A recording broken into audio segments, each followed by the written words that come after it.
You have seen people who are historically known as great beings. This is all that happened to them.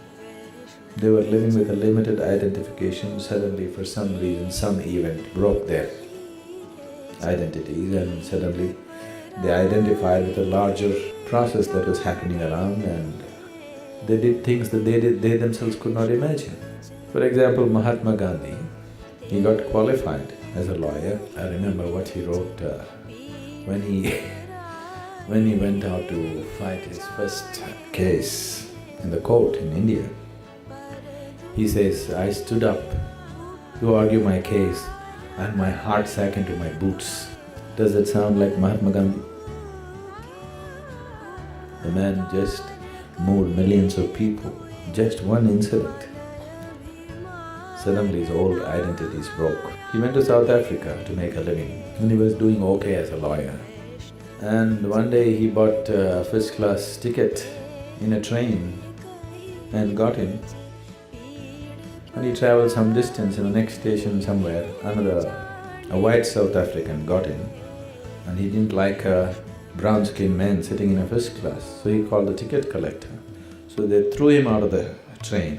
His luggage and everything, they just threw him out. And he fell on the platform, and he just sat there for hours.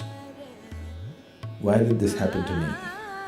I bought a first-class ticket, why am I thrown out of a train? Suddenly he identified with a much larger problem that existed, and he became a colossus. Just broke that little identification and moved into a much larger identity. Probably there has never been another man on this planet who moved as many people as Mahatma Gandhi moved, with such simple ways. Never before another conquering force on the planet has been made to vacate the land where they had taken root without firing bullets at them or killing them or anything like this. See, shooting at the soldiers who are carrying guns is one thing.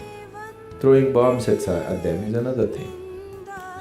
But just going there, standing on the street and willing to be beaten down on the heads with cracked skulls, you fall down, one line of people fall down, the next line of people come and give their skulls to be broken again, is a completely different kind of strength. It's not easy. It takes a very deep inner strength for a person to do that. And that's what he managed to do. And all that happened to him was from his small identity of himself and his family and wanting to make a living, his identity just exploded, identifying with the larger problem of the people that was there at that time.